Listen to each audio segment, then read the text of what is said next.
October 17th, 2023, 7:30 a.m. EDA call to order. Did everybody have a chance to review the minutes? Approval of agenda? I move to approve the agenda. Second? Second. All in favor? Aye. All opposed? Agenda carries. Consent agenda. Anything non-consent agenda for this? Other than the approval of the minutes?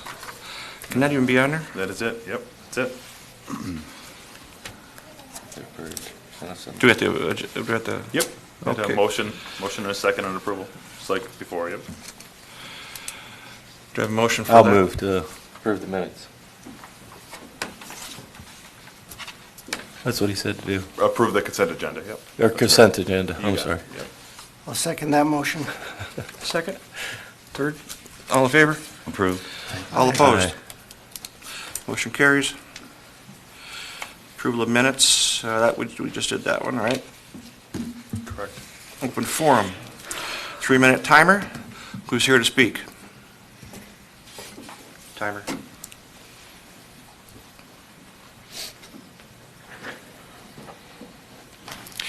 Please fill your name, number, and email. Good. Gentlemen, thank you for allowing me the opportunity to address the committee.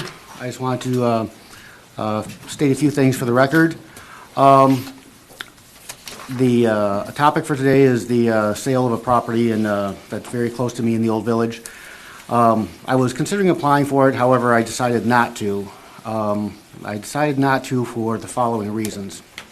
In the 20-some years that I've lived in the city of Dayton, You have to speak up. sorry, in the 20-some years that I've lived in Dayton, people have always been allowed to speak to agenda items at meetings. For the first time in over 20 years, I was not allowed to speak on the agenda item that was relative to the property that's being sold today. I was not allowed to get clarity on certain things, such as the desire to have rental property versus owner property, owner-occupied, affordable versus high-end housing, which both were mentioned in the RFP. The decision to make a bid matrix, a decision matrix before the bids were opened was never discussed. Thus, I decided not to build. I had concerns about the fact that the meeting where the RFP was allowed to be approved was technically an illegal meeting because it wasn't posted correctly. This process seems to have been rushed, and I think that although I've always been in support of development of the Old Village, that this is the exact wrong way of going about it. In the meeting minutes that you just approved, it was noted that the Planning Commission does not support the sale of this property. Your Economic Development Director was not even consulted, or at least does not appear to be consulted in any of the documentation. So for these reasons, I feel that this process is moving forward prematurely, although I agree with the end objectives, which is to put housing there. I think that there is a lot that needs to be done to prepare for this that has not been done. That's pretty much all I wanted to say. Thank you, gentlemen. Thank you. Thank The Planning Commission did not say that they don't approve the property. It was a kind That's of a in split. the meeting minute that you just approved. It does say that. Check the schedule. The meeting minutes that you just approved? Check the schedule from the planning chair before you make your comment. I don't have a copy of the agenda. here, I'm but sorry you didn't come prepared. No, I'm not done with my statement. I don't have a copy of the meeting minutes that you just approved, but in them, that at least what's posted online, it specifically says that. But that's neither here nor there. That's just what I wanted to say. Thank you very much. Just to clarify that, Thank you very much, Ken. I do recall you sent that out, and I think there was discussion at the Planning Commission. Correct. Yeah, But it not was. consensus? Correct, yeah, so I got provided information before the EDA packet was sent out, which would have been after the Planning Commission meeting, related to item number 6 on the agenda tonight. Right. Not on the minutes from last meeting, but on the agenda item for today. I provided information from the Community Development Director, John Seavald, who was at the Planning Commission meeting, that there had been a recommendation or discussion about the Levee Street property. And so I put that in the staff report as noticed. And then received an email, would have been late last week, from Chair Peter Demuth of the Planning 10/13. Commission. Yep, so late last week, about the fact that there was no recommendation made officially from the Planning Commission. There was just discussion had, but no actual motion or further discussion of recommendation was made by the Planning Commission. Essentially, there was 2 people who commented and then 2 people who did not comment at the Planning Commission meeting. So there was discussion had, however, no formal recommendation and or formal motion was made by the Planning Commission meeting. So that is what the information is. And John Seavald's here to answer any questions you may have related to the Planning Commission stuff, but that was the information that I had received. I think Peter's email is pretty clear. Yep, and so I did forward out the email from Peter Demuth that, just Did so you you all had get all the that? information to look at the staff report. Did you get that So down there? Everyone should have gotten it. Yeah, it was sent, you Yep. sent it. I know there's email troubles here with some of the people. Oh, yep, I made sure Jim has every one of them that gets to his other email. So I know Jim and Sean were the only 2 that had issues, and they got both of their, both emails, just in case. Anybody else for open forum? No? Moving forward, open forum is closed. EDA member update requests. What do you got with that one? This was added a few meetings New ago, just to Right. keep the updates and requests coming in for the EDA members if they have any. We wanted to make sure there's always open communication on both ways, both my staff to the EDA and also from EDA to staff.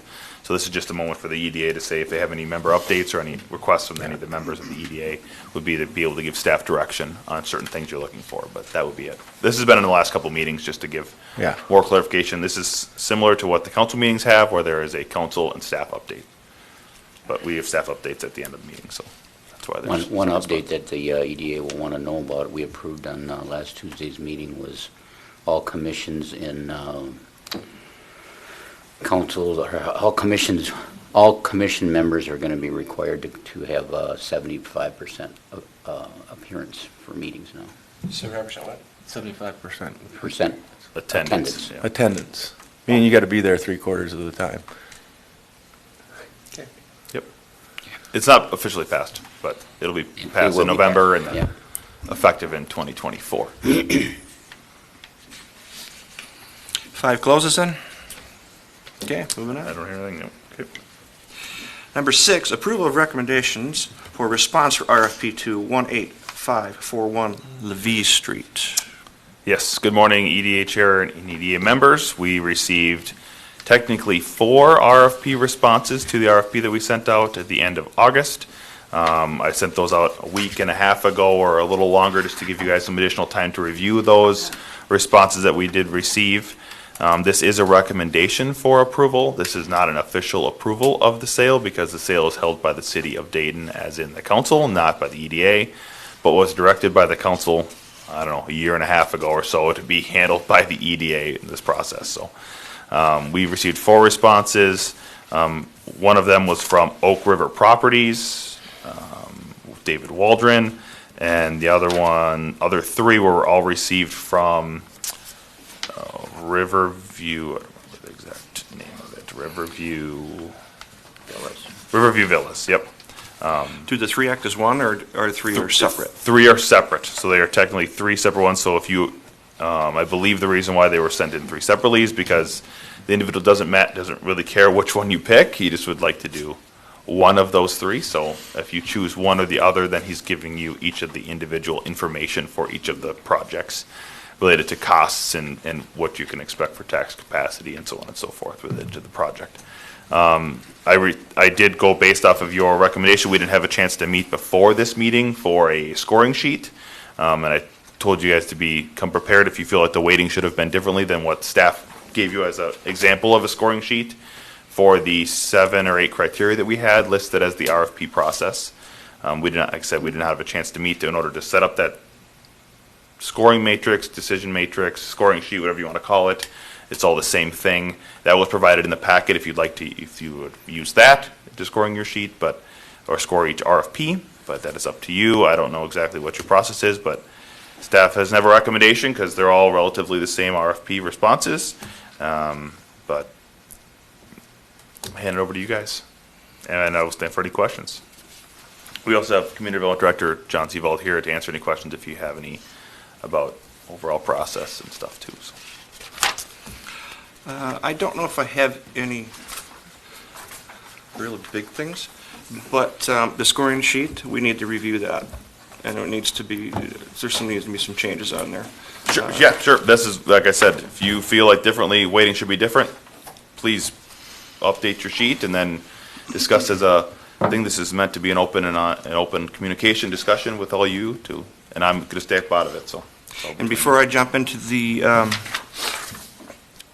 Office of the County Auditor, Hennepin County, State of Minnesota, in their directive number 20235 about a sale or a brokerage, we've been advised by council that we have a zero negative gain on this, and that was their council advice because of previous and history things by state law that was submitted here or started in this county or this state.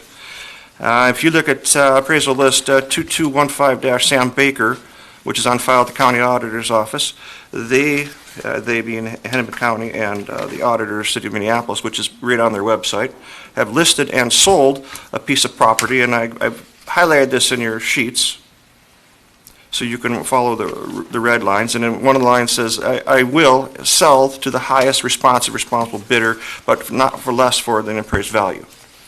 So either we're wrong, our attorney's wrong, or the state of Minnesota's wrong, that we can't profit from this.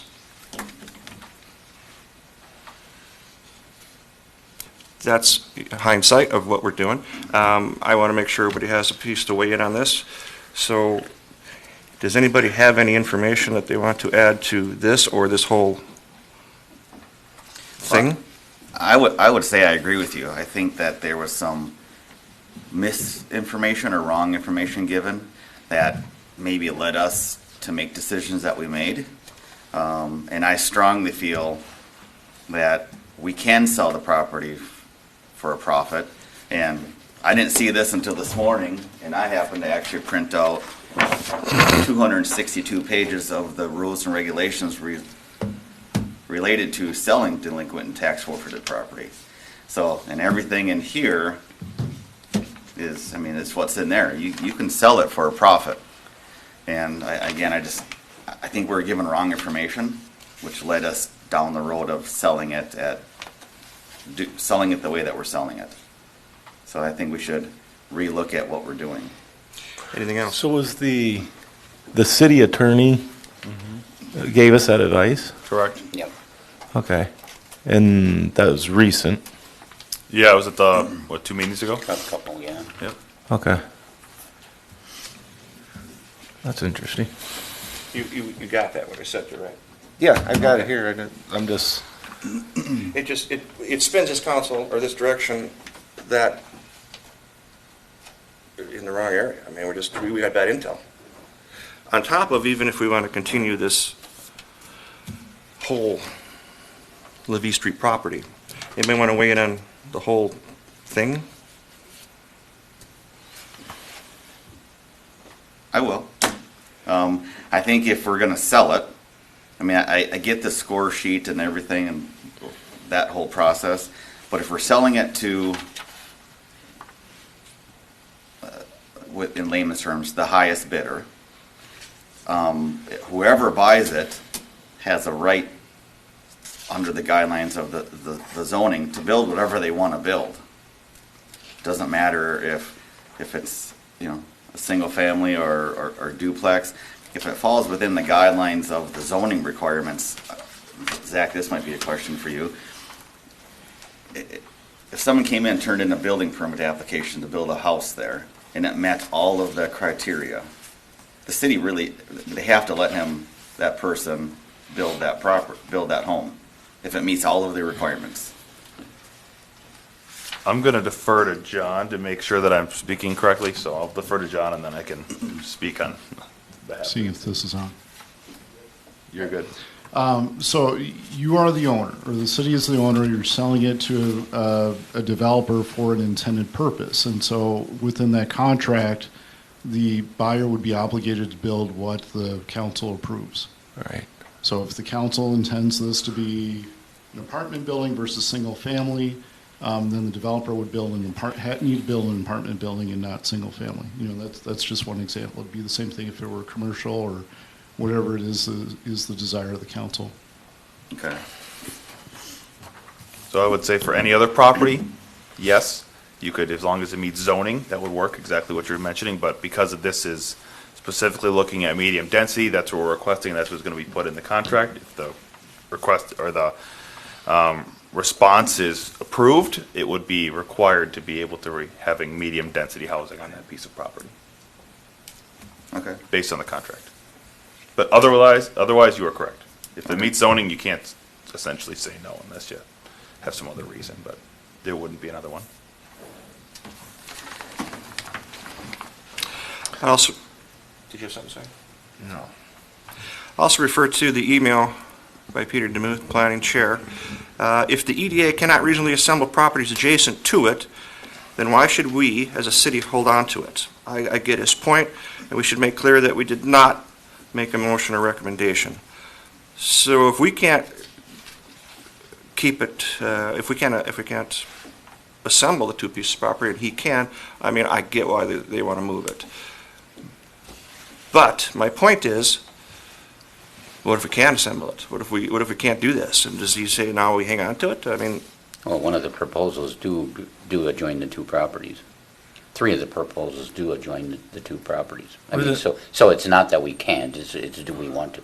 do you want to? Isn't it, I mean, the way I read what he was saying is if the city cannot obtain two properties, the city owns two properties adjacent to each other, then you should sell it.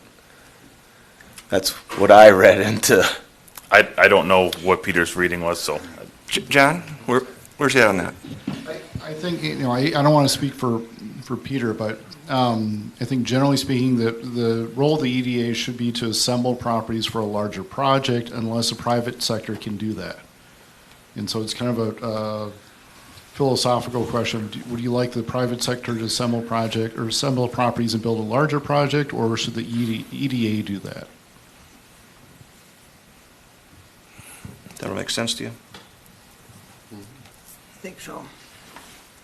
I think maybe, again, this is just my opinion. Are we in a position that we are forced to sell this property, or we have to sell it? No. There's nothing telling us that we need to do something, right? You know, what if later down the road there's a bigger and brighter plan, kind of like the light bulb goes off and like, hey, we can do this over there. And then we kick ourselves as the city for selling it when we could have utilized it in a better purpose. Yeah. Well, I think the discussion we had on that some time ago, probably a year and a half ago, was is assembling property for that grand plan realistic or not by the city? And I think we came to the conclusion it wasn't, and that instead of just sitting on properties for years and years and years, we'd go ahead and sell them. Maybe that was the wrong decision, but that was the conversation a year and a half or so ago, 2 years maybe now. My only concern is that the individuals that have been bidding on it have been waiting a long time for some kind of answer. Doesn't mean we should do something just because of that, but I guess if we want to go back and revisit the original thought process, we should do that. You know, do we want to assemble properties versus not? Because there's, what, 4 other properties or 3 other properties the city owns in town? I think there's 3. 3?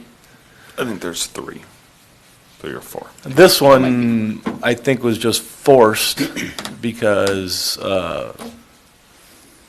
the property burnt down, and then there was activity to move and do something, and so the city was kind of, I don't want to say forced, but there was an impotence to do something with the property. There's, Yeah,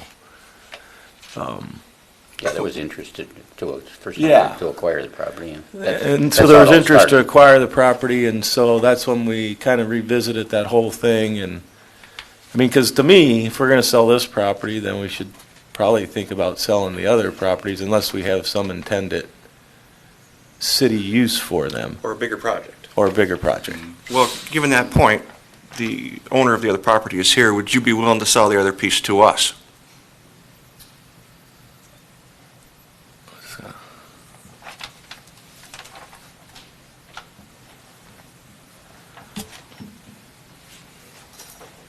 Good morning, Mr. Chair and members of the EDA and staff. My name is Eric Lucero, and I have the property adjacent to the east of the property that's under discussion, if that's what you're referring to. Correct. That property, at this time, I'm not looking to sell that to the city. What I am looking to do is that, so part of the conversation here, the history, the property that the city does have, my recollection was that was originally, I believe it was a meth house, and it went into foreclosure of some kind, and then hence tax foreclosure. And then the city eventually demolished that house. So that's been a vacant lot for many, many years. The property that I own, which is immediately to the east, the corner property, that's the property that the previous owners unfortunately suffered a fire. We acquired that property in its damaged state and then burned to the rest of the property down. And so we're looking to do something with that corner property. And there is an opportunity here because the city owns the adjacent property, which is a vacant lot. We're very much in alignment of exactly what the discussion has been having here is. We would like to develop or rebuild something that's in accordance with the vision of the historic village on the corner property, but a larger project having assembled two properties, if we could acquire that one, would allow for a larger project, more units to be developed at one time, and again, everything that was articulated in the submissions. Yeah. So no. The answer is no, at this time. We don't have interest in selling the property that we have. So I get it, and in light of the previous conversation we had here, we got one guy who wants to keep it for ourselves, and we've got one who wants to develop it. Now, there's been a number of times where he'll come in front of us and say he works for you directly, and I'm frankly confused. Does he work for you guys? Are you talking about this gentleman over here? Yes. In no way works for us. There's no relationship other than knowing each other and having Sure. conversations, but no, there's no. So you don't speak for you in any fashion? Correct. Okay, and I get his point where he says we should keep it for future things, just like planning had said. I mean, I understand that. And this is a pretty big nut to crack. If you're going to put them all together and make stuff happen, I mean, that's a big ticket. And your financials say that you could support that. Are you asking? Yeah, to confirm that? Yes, absolutely. Okay, but you're not willing to sell the one next to it for us to purchase? Correct, not at this time. Thank you. Thank you. My biggest concern on this whole deal is it's been dragging through the mud for going on 2 years now, and the whole idea of the profiting on the property makes zero sense to me, and I personally would sell it for whatever you can get for it. That's what I would do. Because the direction we are getting the county on another piece of property that the city owns, I think 15 years ago, it had a value of like $100,000, and now all of a sudden that the county wants to sell it to the city, it's got a $1.5 million value. Right, So right. the county's doing exactly what they're telling the city that the city can't. And the county's doing exactly what this is, Correct. but we cannot. Of the 4 proposals that we have out of the property, I personally like the idea of joining the 2 lots together to get a more spacious looking building, rather than trying to cram.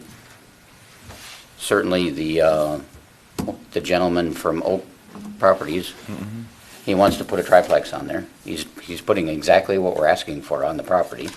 We don't know what Mr. Lucero can put on his property if that triplex goes in. I personally like the idea of 6 units on these 2 parcels. To me, that's the best building for the city. So, and I wouldn't necessarily disagree with you. I would say, again, my opinion, my holdup isn't what's going to be built, it's what we're selling it for. And if we sell it for, just use $36,000. You might as well say it's out there. And the appraised value was 150, we're setting a precedence or a Yep. standard for the city for the next lot that comes along for sale, and they're gonna say, wait a minute, you sold this one for X% under market value, I should get the same. Yep. So we're setting a standard by undervaluing, and And we shouldn't set that precedence, we shouldn't. It's- especially if we it's got bad bad. intel and the county's doing the opposite of what we're doing. Right, it's, I feel like, again, opening a can of worms for problems for every other lot that we sell. I don't disagree. So let me ask you this, can we get confirmation? Because I'm assuming the city feels they have to go from the direction of the city attorney. What's correct? Is the county correct, or is our city attorney correct? The city attorney is there to Guide us. control risk. Right. And if you don't get involved, your risk is zero. No, Yeah, we always so used to the call city them attorney sales is stating a prevention. case that just recently passed the Supreme Court of the United States of America. It relates to the city of Minneapolis and a tenant within a condo in downtown Minneapolis. So this was recently decided upon by the Supreme Supreme Court of the United States. And I don't know when the date was, but it was within the last few months. And the direction of That that was?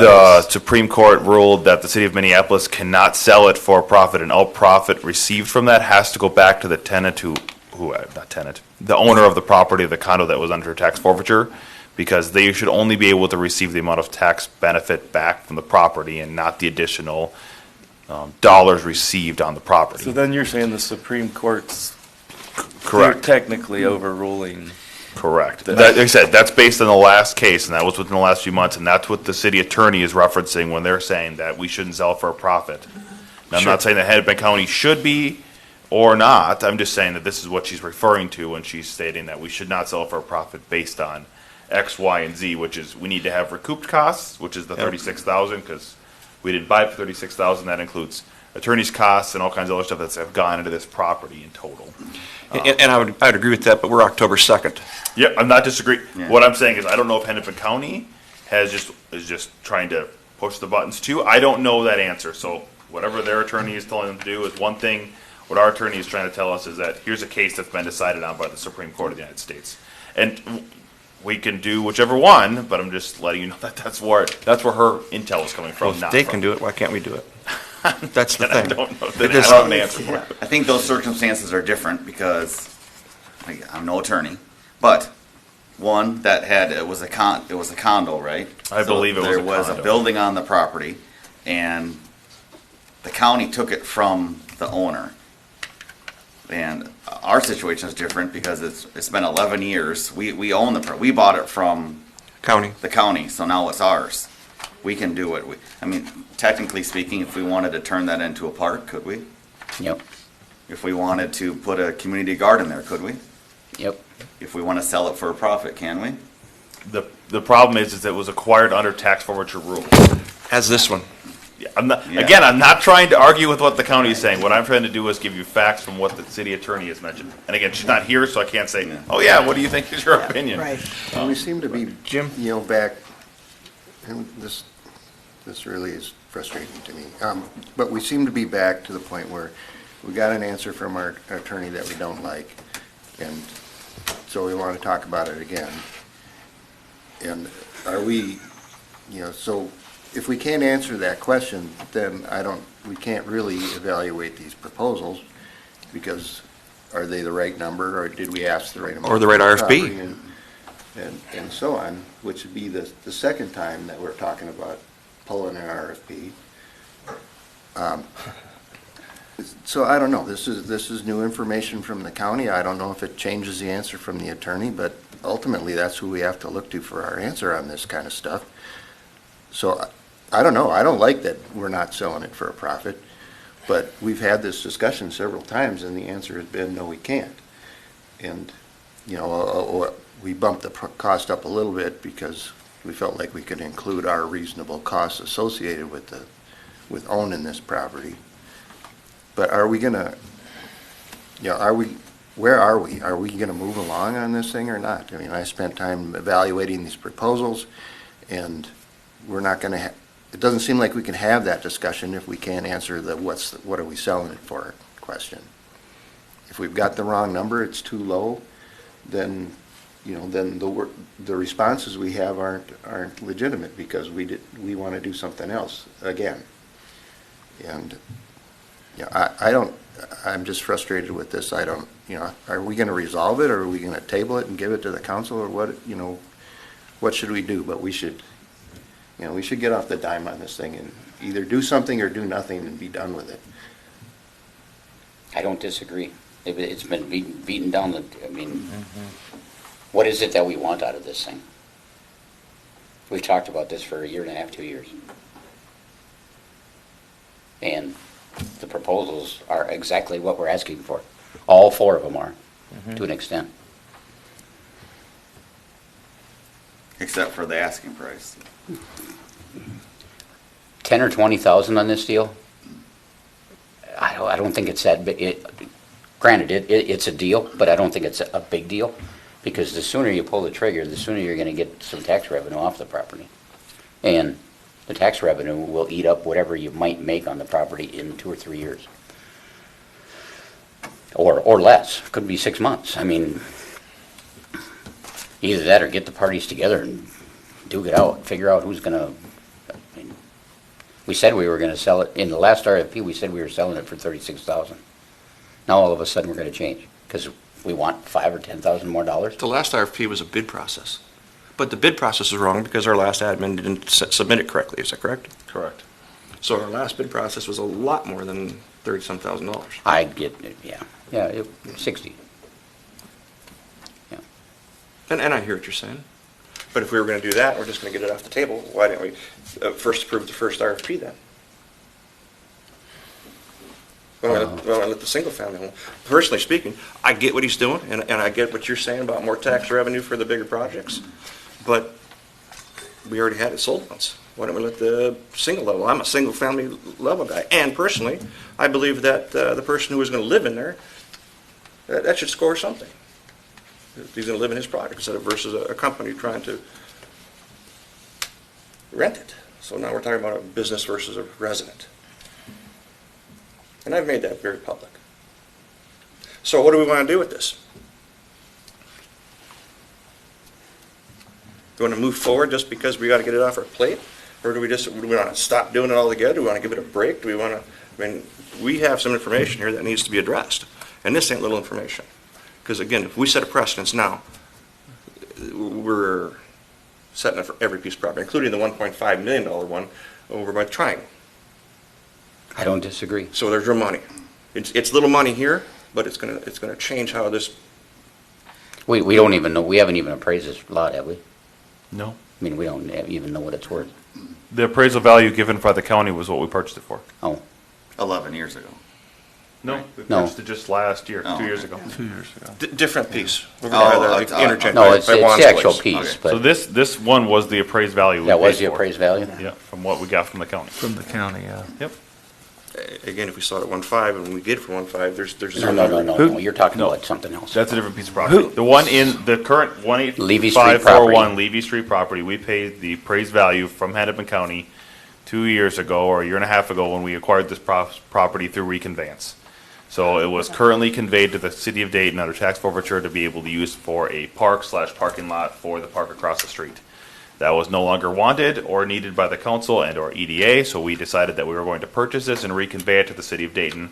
And we paid appraised value by Hennepin County standards for this property. That was what the appraised value was, 31 or something like that. whatever it was for dollar amount, 39, 31, whatever it was. So, And then we added our costs related to attorney's fees, maintenance, whatever else that we can actually articulate and say, okay, it costs us this much to handle this stuff, this much to do these things, as in maintenance. We have not included the last 11 years because there's just no way to go back that far. We did more recent within the last year, basically, and that's where we got the $36,000. But that's where our money's at, basically.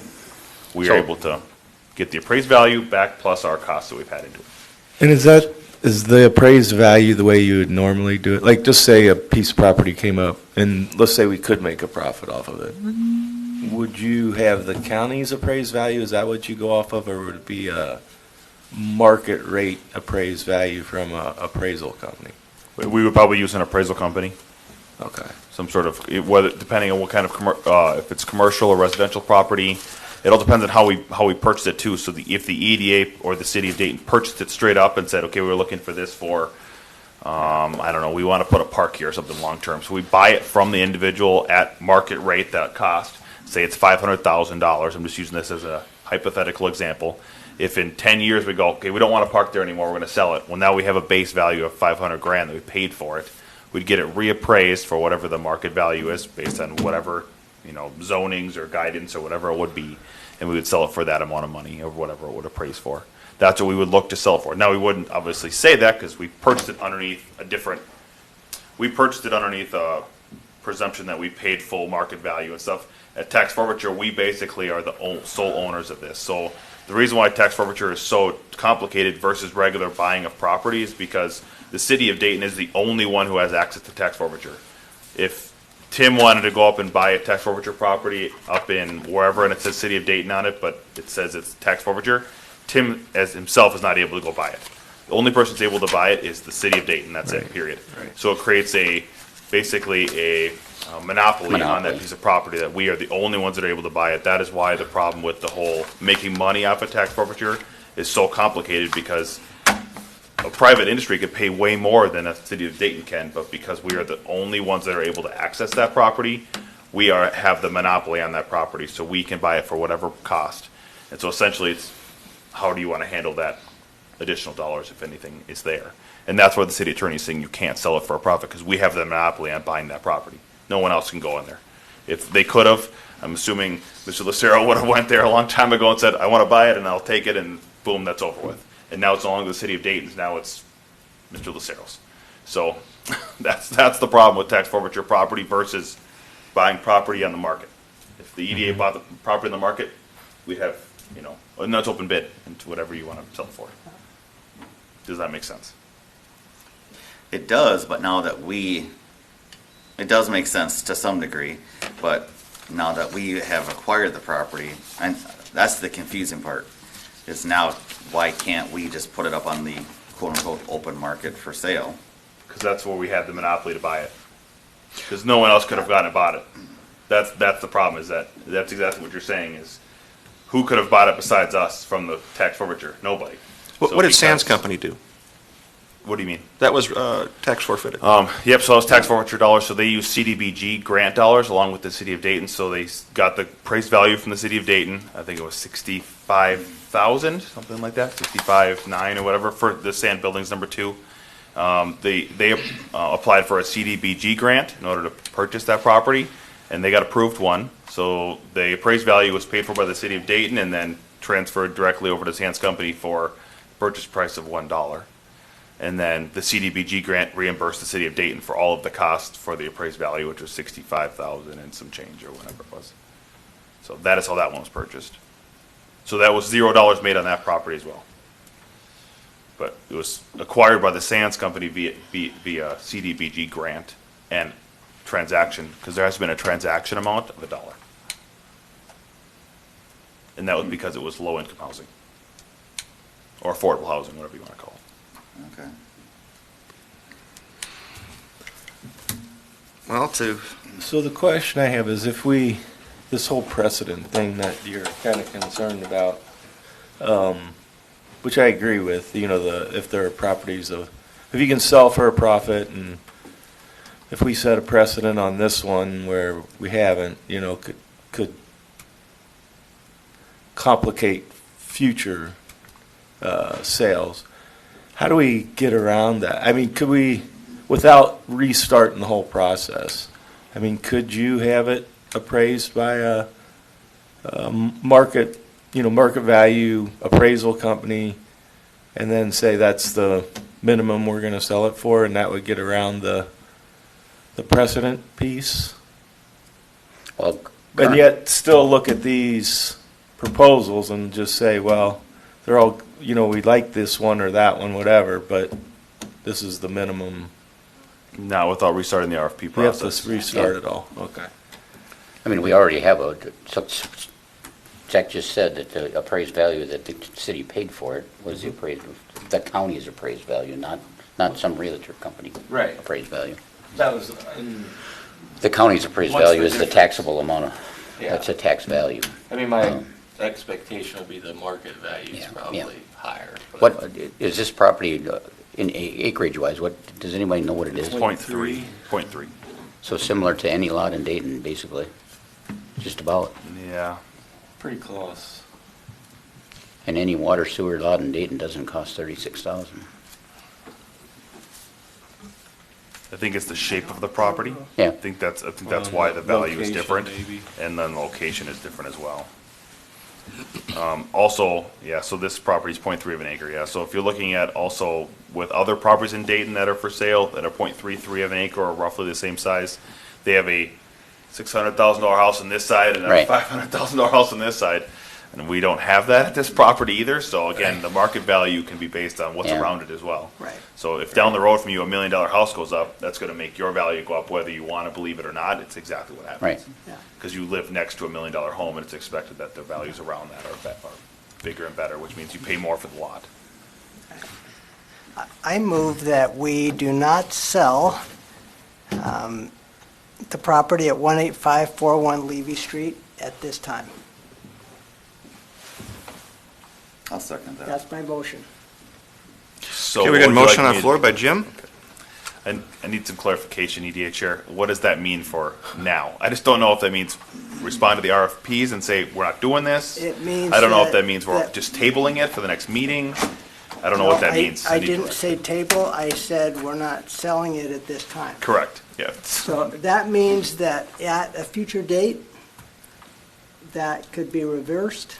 It just seems like there's too much unknown that people don't know.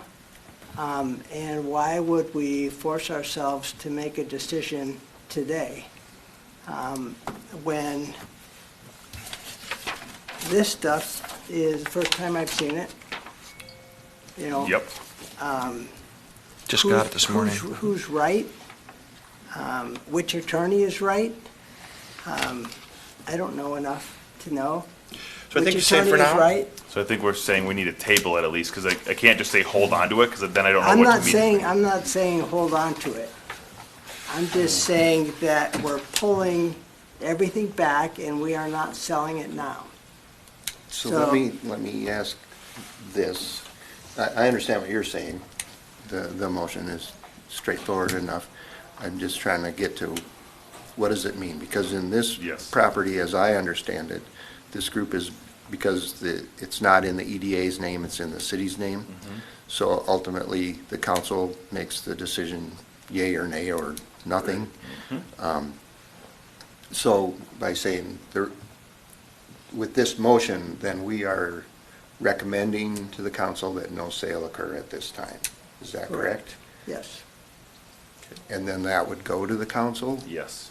that recommend, I mean, we get those like from planning, particularly where they recommend for or against a particular Yep. development, and then the council Correct. That's what I'm decides to gathering. agree or not, and this would be the same thing. Correct. Recommendation not to sell, and then that would go to the council at some future meeting It to would be at the next, try to be the next. make the final call on what Yep. that either agree or disagree. Correct. Okay, that's what I wanted to understand. I understand your motion now, thank you. Okay. Does that clear it up, Dave? Yes. Okay. We have a motion on the floor and we have a second. Do I we have a want- second. Yeah. What do we want to do? Well, now All in you gotta- favor? That's what you gotta do. Yep. Yep. All right. Aye. No. All opposed? Yeah. No. So you're a no and everyone else is a yay? Yes, that's what I got it. I do have to say that our notes now that are coming for our meetings are much more defined. Is that John doing all that, or is that you? Nope. It's really like line by line stuff. Nice job, whoever's doing it. Did a great job. Okay, then that takes that off our plate for, right? It'll be on it'll either be on the 24th if I can turn it around within the next day to get it on the next Tuesday's council meeting. That's already a really busy meeting, so I probably won't go to that one, but it'll either be that one or the November 12th meeting, the first meeting in November for the council. likely it'll be that one, just because of the amount of stuff that's on the next council meeting. I prefer not to be here till midnight. We will see. Number 7, discussion direction given to staff about business inhibitors within the code of homework assignment last EDA. Has everybody got their pet peeve on that? Everybody got a thing? Yes, EDA chair and members of the EDA. At the last EDA meeting, there was a motion, I believe, by Jim, and a Yep, second correct. by, I believe, by Jack, but I remember exactly, who had mentioned that we wanted to have some homework assigned to the EDA to put some codes in front of us. The community development director, John Seaval, has asked me as well for the same homework, because he said he wants to help and start moving forward with the processes of business inhibitors and working on code updates. And I know he's chomping at the bit to do that, because he just loves code updates, but we are here to take down any notes that you have for those, that homework assigned, and if you have paperwork, we'll take that as well, but then we can get moving forward on code updates from things that are assigned by the EDA. So I stand for questions. No questions? I'll start Yeah. the pet peeve. Are you ready? Well, I had a question. Go ahead, what question? Excuse me. Were we not going to get the codes or whatever that were business related, like out of all of the? It was listed on the website, we were supposed to go after them. Did you go We're after just to them? go through and find them? Find what you don't like about it. Yep. All of them? It's a big. The ones related to businesses. I mean, we don't need you going through zoning code and residential updates and stuff, but the idea was I to. screwed up, I was waiting for the list No, of. no worries. Were you ready? Yeah. Pet peeve number 1 for me is building height. John, what is the building height in I-1? 50 feet, 53? 50 feet. Do you know? That's impressive. Is it 53? I thought it was 45. Way to go, I Dave. think it's 45. I thought it was 45. I thought it was in the 40s. Regardless, my point being, I apologize, I'm gonna need to leave. Okay. So, Thank you. but mine are, and just clarification. well, let's start with yours then. Go ahead. The ability to find the codes. Now, I am not a developer, but, and they probably know just where to go to click to find the codes. But like the building or a portion thereof with increased height shall be set back from the front yard lines an additional distance of 1 feet for every 1 foot that it exceeds 45 feet. So it sounds to me like it can be as tall as it wants as long as it's a big enough lot. Is that correct? I'd have to look through the code. I'd have to look to confirm, but sounds like it. I think we're just giving direction. And, Put 'em under you the know, gun. the parking areas, you know, shall include a direct and continuous pedestrian network within and adjacent to parking lots to connect building entrances, parking spaces, public sidewalks, transit stops, and other pedestrian destinations. You know, when I go through by some of the new building, you look at these huge parking lots and, you know, is there a pedestrian network? I mean, just some of the language, again, I am not an engineer looking at the codes. And maybe it's clear to everybody else and just not me. So Jim, when you say, you know, the ability to find the codes is not necessarily to find the code on the website, it's the type of language, the ease of interpretation, I guess. I would say it's both. Because in order to find some of the stuff, there is a section on, for business codes. Most of those business codes are items that are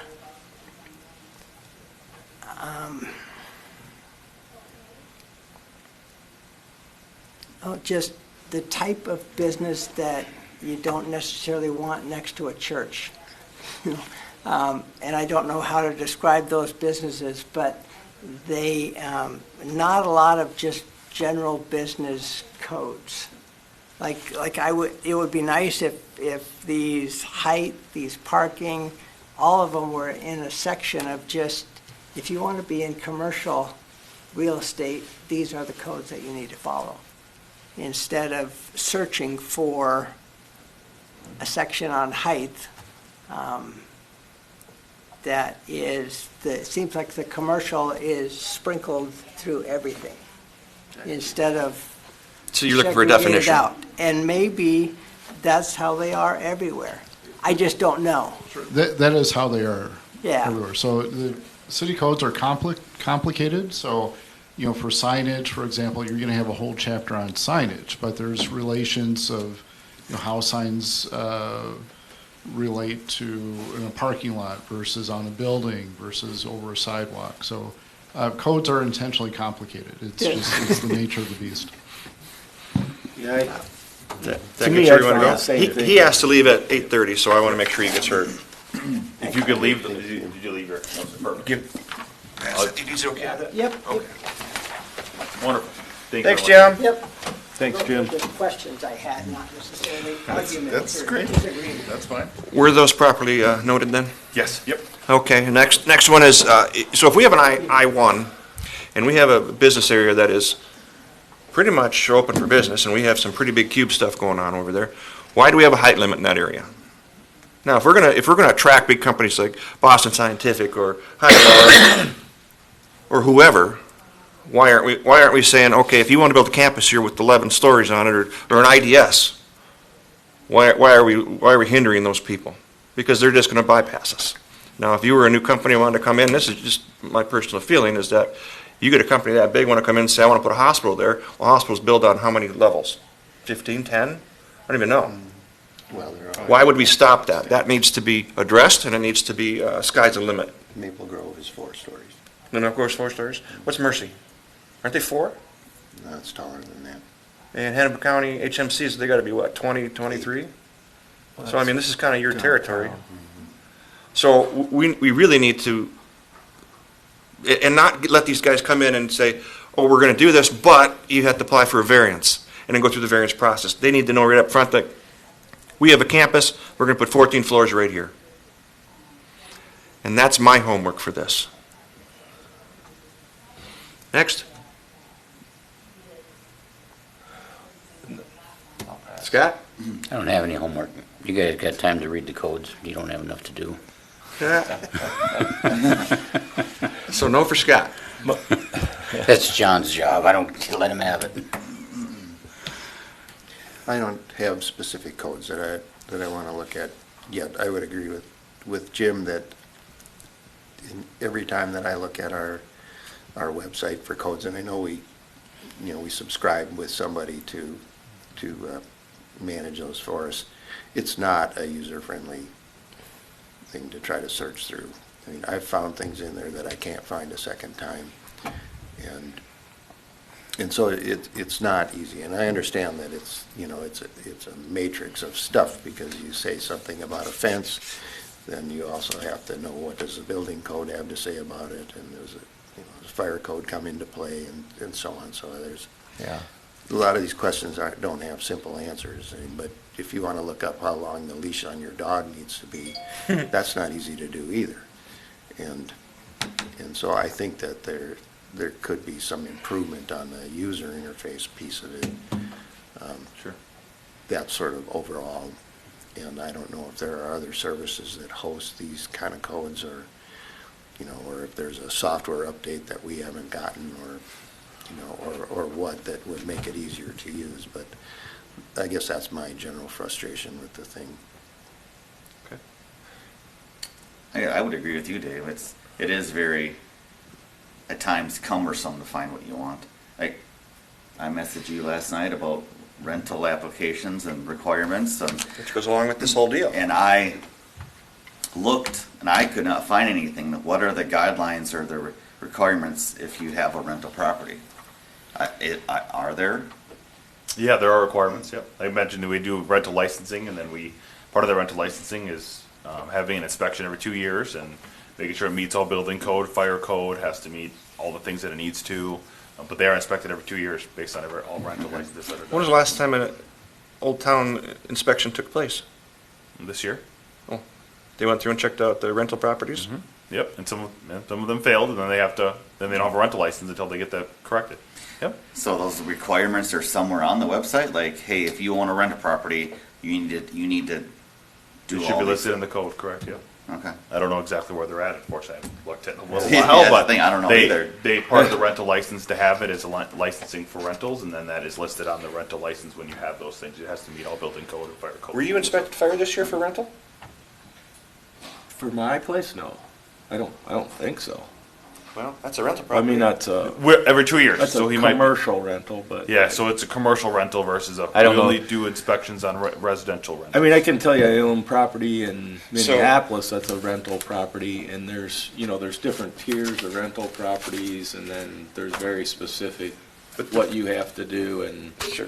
they only inspect like maybe every 5 or This 7. whole thing is commercial rental property. It all is these- not, no. Well, no, this one that we're talking about, Levee Street. Nope. If they put property in there and they That'd be want to rent this out, residential. if he wants to rent it, that's commercial property. That's rental. It's No, re- that's residential. residential. Family. It's residential, Residential rental. So it's not a business farm. Correct. not It's business. not a commercial rental.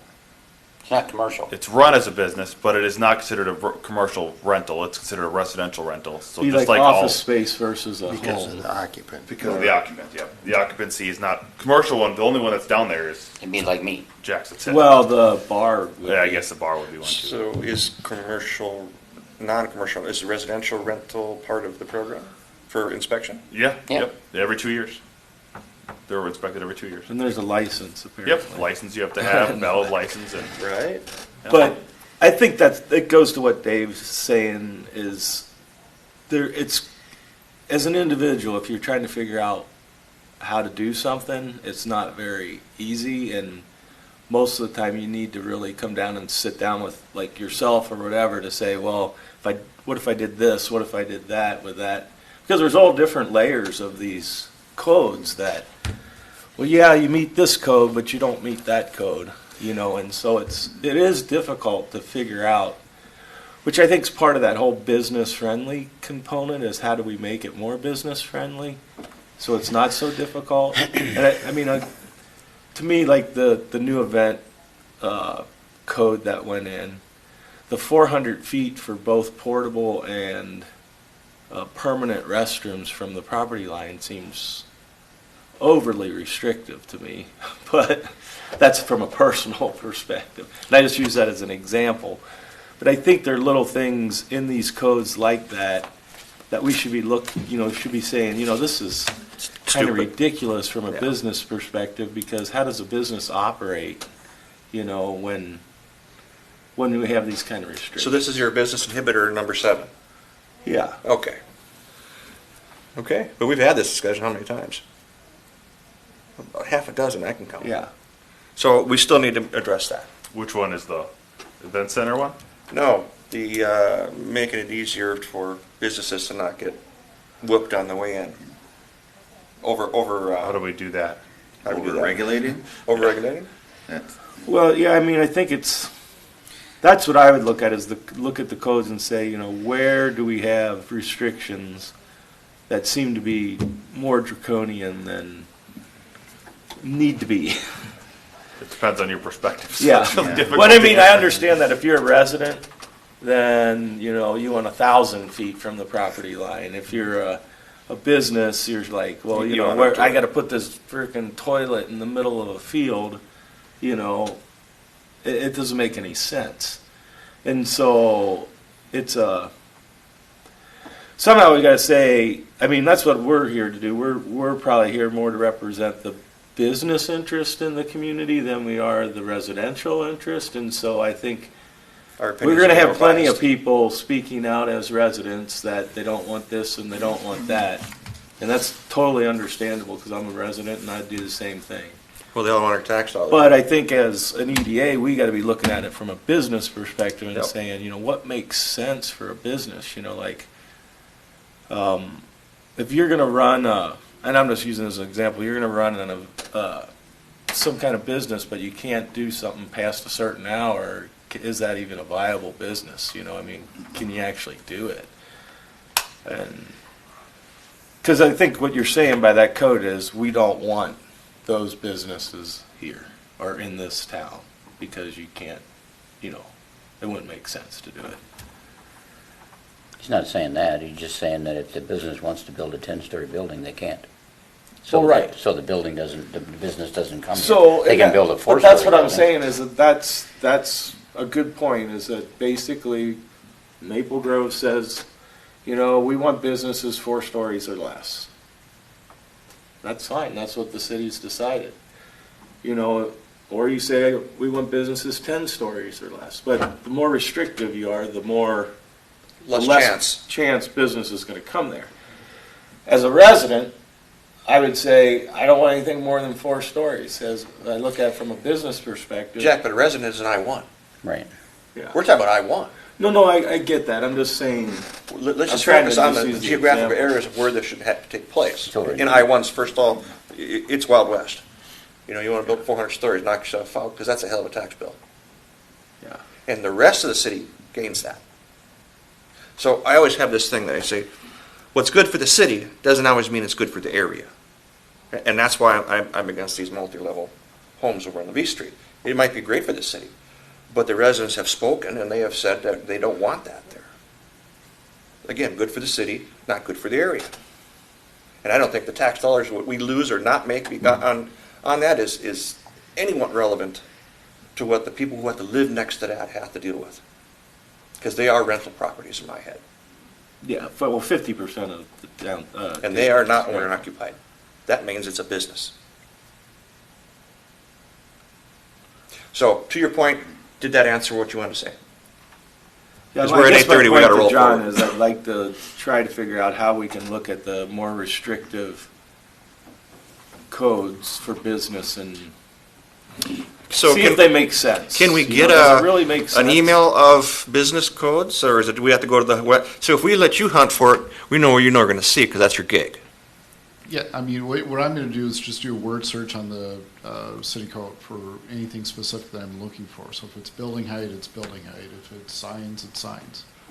We'll do it in some format where we can word search it, like a PDF, a Control S or Control Y type of thing. Well, it's easiest to just go on the website and there's a search function. We tried that.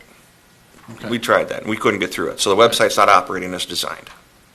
Okay, I can show you, but it would be easier to do that than it would be to do a word search on a PDF.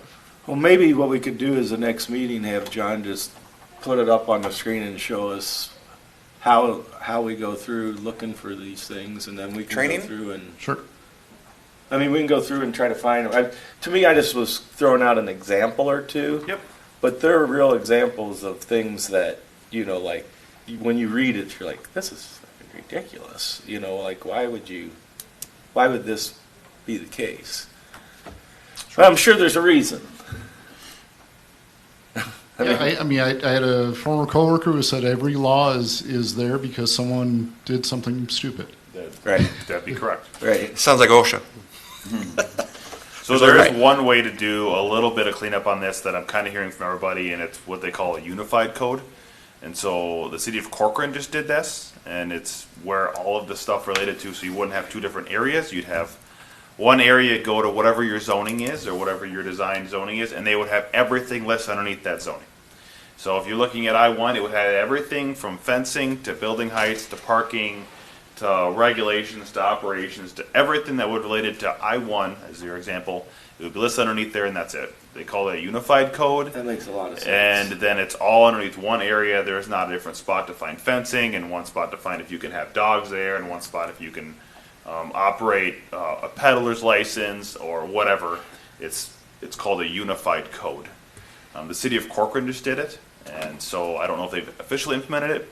American Legal Publishing happens to be one of the only ones that actually does code those type of things. So finding a different carrier's not the option, and it's probably not as easy as you think to find somebody else. No, but I wasn't suggesting that it was. Yeah, correct. It just seems like a very archaic correct. search engine. I mean, So do we fortunately, I can recommend go that? home and talk to my computer and Bing will go find me a bunch of stuff related to what I just said. Yep. This would be the opposite of that. Correct. Yep. I don't disagree. So, like I said, I think what I'm hearing from everybody is it sounds like we're kind of on an agreement of we'd like to make it easier for people to find things, and if you know what you're zoning is, it's way easier to find everything underneath your zoning versus having to go to this spot for this thing, and this spot for this thing, and this spot for this thing.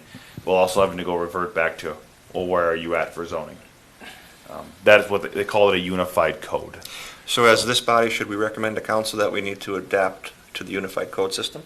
Yeah, it's a transition. So you'd have to go through all of the code and add different parts into different pieces, and whatever part goes into the zoning thing. Is that a motion on our behalf?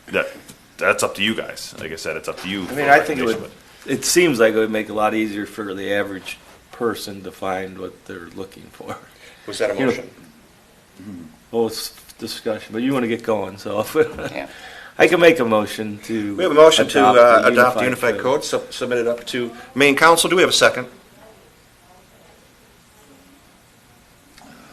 Nobody wants that? Just a recommendation to explore. Just have staff go on it. It's not as simple as just go on it. Yeah. I'm sure It's a going to big take, project. I think the one in Corcoran took 6 So on the months to do. website, just say if you got a question, call staff. That's pretty much what happens. Okay, well, we have to finish our motion. All in favor? All opposed? Did you get a second? We didn't get a second. Didn't get a second? No, there's Well, no then it second. dies. Oh, then it's a dice. Yep. Okay, I got it. Yep. All right, then. That was dead.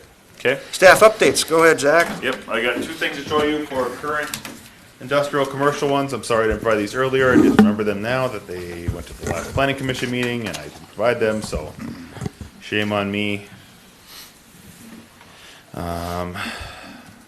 We have 2 new developments related to commercial, industrial. They are down off of West French Lake Road. I will see if I can pull up the interactive map here quick from Hennepin County.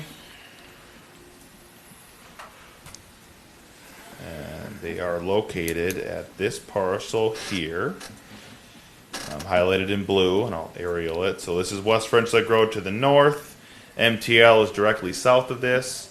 Troy Lane is here, and 81 is this larger yellow line right next to French Lake.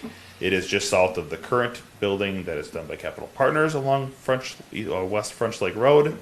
The first one is QT Commercial. They are quality trusted commercial roofing and construction. They are looking to put their site on the north half, so they are essentially, I'll go back to the picture here. We are looking to divide this property into directly through the wetland essentially. And the north portion will be QT Commercial. This is the proposed building. It would access off of 121st Avenue with the stormwater pond towards West French Lake Road. Very similar to the one across the street with Capital Partners.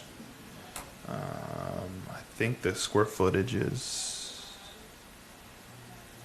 1,000 square feet. No, it's got to be bigger than that. It's got to be bigger than that. It doesn't have a square footage on here. I don't know what the square footage of the building is. It's gotta be bigger than that. Yeah, it's got to be bigger than 1,000, but I don't know. It doesn't say a size on there. You gotta go. Do you gotta go? Do you need to leave? I don't need to do that. No, I can do whatever. Yeah, so this is the landscaping plan for it. That's not real Overall exciting. plan, everything related to this. There was some comments made at the planning commission. Do you remember what those were, John? If there were many? Reduction in Oh, landscape. grab the mic. Sorry. The Planning Commission's recommendation, or the applicant had requested a reduction in landscaping. Planning Commission was agreeable to that. So this whole project, there's 3 applications. So one is a preliminary final plat approval. The second is site plan approval for both lots. And then third is a conditional use permit for outdoor storage for this property for QT Commercial. So the outdoor storage will be for construction materials to a height of 16 feet.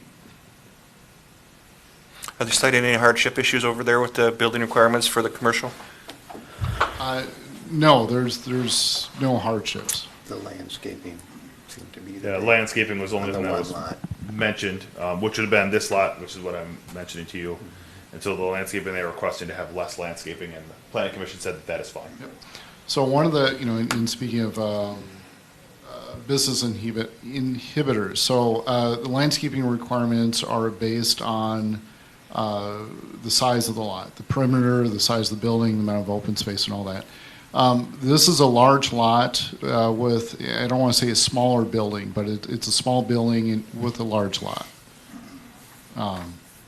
So the thought is that in consideration of the amount of open space, is it reasonable to reduce the amount of landscaping? And the Plan Commission was agreeable to that. Did they request anything else, like extended parking or anything else? No, they're also, they exceed the parking standards. And the for, outdoor both storage, projects. It's the likely outdoor because storage of is behind the building? Behind the building, correct. Okay. Otherwise, there's going to be complaints. Correct. Yeah, the adjacent property is owned by the mobile home park, so it's planned for an expansion. So that's why there would be some concern for adequate screening between the outside storage and the mobile home park. Any word on mobile home park remaining there, or are they talking about the new company turning it into something different? Have you heard anything? No, I've not heard anything. It'll stay as a mobile home park as far as I'm aware.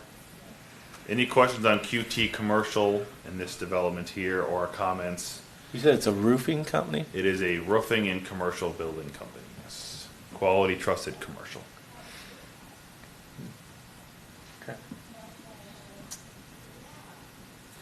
Okay. Okay. Other one on the bottom half, the second half of the property is called J&A Glass. They are a manufacturing company that constructs glass and mirrors. This is a much smaller footprint building as well.